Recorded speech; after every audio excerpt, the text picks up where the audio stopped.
Ya ɗan uwana Sadiq Sani Sadiq, kada ka jefa matarka cikin ƙunci ka sa 'ya'yanka cikin maraici na dole. Mu da kake ƙoƙarin nema wa 'yanci, ba mu san ciwon kanmu ba bare na ɗan uwanmu. Shugabanninmu ba su san yadda za su kama manyan 'yan ta'adda ba, amma sun san yadda za su kama ka. Su 'yan arewan da 'yan uwanka na Kannywood, saboda son abin duniya da rashin kishin ƙasar nan, sun fara kware maka baya. 'Yan arewa na cewa don ba a yi da kai ne yasa ka fito kake kumfar baki. 'Yan Kannywood kuma na cewa sun sanya kafar wando ɗaya da kai. Ba su damu da halin da arewacin Najeriya take ciki ba, matuƙar za su samu kuɗi ko kuma su burge iyayen gidajen nasu.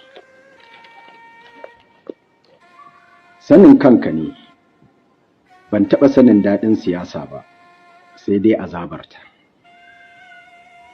Wannan dalilin ne yasa nake kira da kai da babban murya a matsayina na masoyinka mai fatan ka zauna lafiya cikin salama da iyalinka.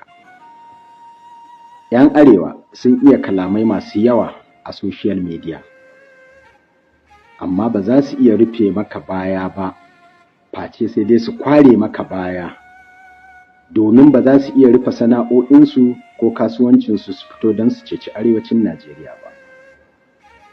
Matuƙar waɗannan mutanen ba su yi kira da juna don ceto arewa su haɗe guri ɗaya ba, kamar su General Yakubu Gawon, General Babangida, General Abdulsalami Abubakar, General T.Y. Danjuma, Major Hamza Al-Mustapha, Alhaji Atiku Abubakar, Vice President Shatima, mai girma Kwankwaso, mai girma Ganduje, mai girma Shekarau, mai girma Ahmed Muhammad Makarfi, mai girma Ahmed Mu'azu, mai girma Baffarawa, mai girma Yahaya Bello, mai girma Sule Lamido, mai girma Danjuma Goje, mai girma Dan Kwambo, mai girma ‘yan Rufa'i, mai girma Masari, mai girma Nuhu Rubado, mai girma Dino Malaye, mai girma Dariye, mai girma Hajiya Naja'atu Muhammad, mai girma Isa Ali Fantami, da sauran gwamnonin Arewa gaba ɗayansu ba, to kai Sadiq Sani Sadiq ba za ka iya ba.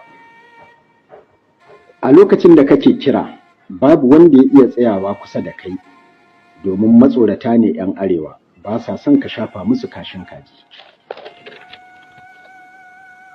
Ba za ka gane kai kaɗai kake yi ba, sai ranar da ka yi kira kawai ka ga ba wanda ya zo kusa da kai, sannan za ka gane abin da nake gaya maka.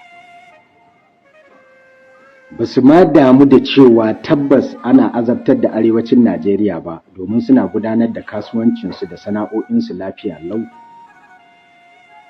Mu 'yan arewa dama idan jifa ba ta same mu ba, to mun yadda ta faɗa kan ɗan uwanmu kai tsaye. Babu wani dalili da za ka ga wani ɗan kudu ya zo duk lalacewar ɗan uwan shi yana kware mai baya, sai dai mu 'yan arewa. Haka ne ya sa wasu suke yi maka dariya a matsayin siyasar ce ta juya maka baya. A cikin gida kuma nan Kannywood, masu son abin duniya da kuɗi don su burge iyayen gidajensu suka shaɗa marar faɗa da kai kai tsaye. Manzon Allah sallallahu alaihi wasallam wa alihi wa sahbihi wa sallim ya ba mu labarin cewa wani zamani zai zo wanda wasu shugabanni ke da abun duka a hannayensu, suna ta cin zalin marasa ƙarfi. Dole kuma mu gasganta wannan magana mu yadda da ita, domin ta fito daga baki mai tsarki.